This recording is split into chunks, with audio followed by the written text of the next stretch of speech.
I've never been what one might call a winter person.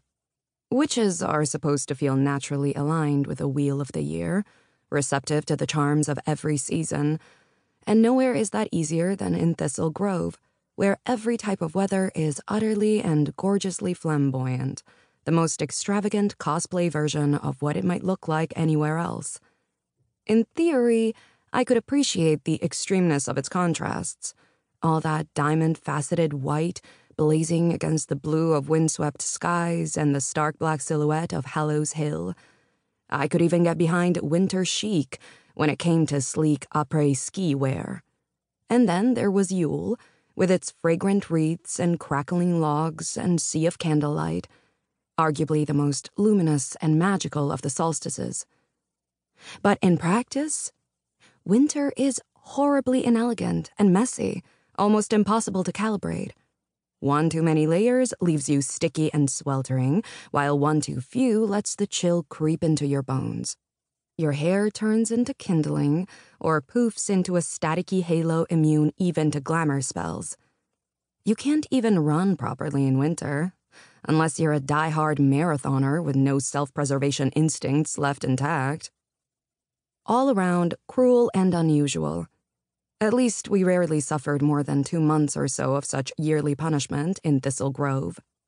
But this year, strangely, winter seemed to suit me. This year, I found every fresh snowfall soothing, almost meditative.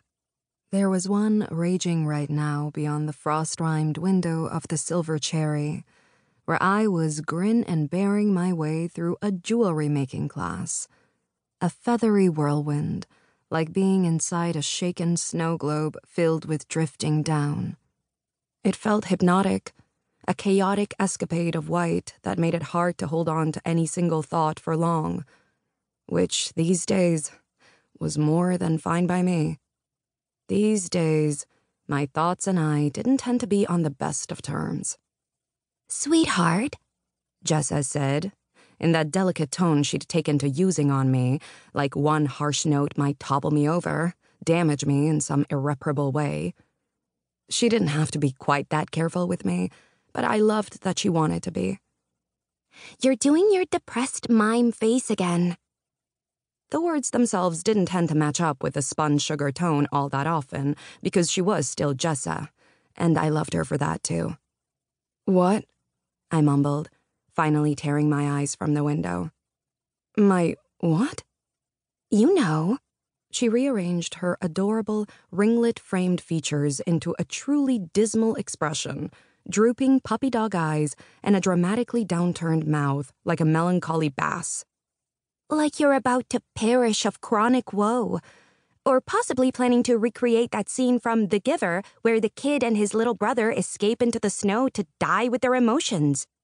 It's been a while since middle school English class, but even so, I'm fairly sure that wasn't supposed to be the takeaway, I told her with a snort. And hard pass on that cold demise. If I absolutely have to die somewhere with my emotions, I'd rather go all nice and toasty. Dragging my attention back to my little work tray, strewn with a glittery mishmash of wire and beads, I saw that I'd been half-heartedly tooling around with making earrings before the blizzard got the best of me. Once upon a time, I'd have crafted something gorgeous given an opportunity like this. Painstakingly applied myself until I had it just right. Too bad, once upon a time felt like several eons and an infinity of wrong turns ago. "Burn you at the stake, then. Noted," Jessa quipped. Though, of course, thoroughly normie as she was, my best friend had no idea how close to home that hit. As far as I knew, Jessa had never once seriously considered the notion that our charming postcard of a town really was settled by witches, exactly like Thistle Grove legend would have you believe. To her, I was just Nina, best friend and partner in crime from our shared law school days, now in-house counsel to my family's extensive business interests.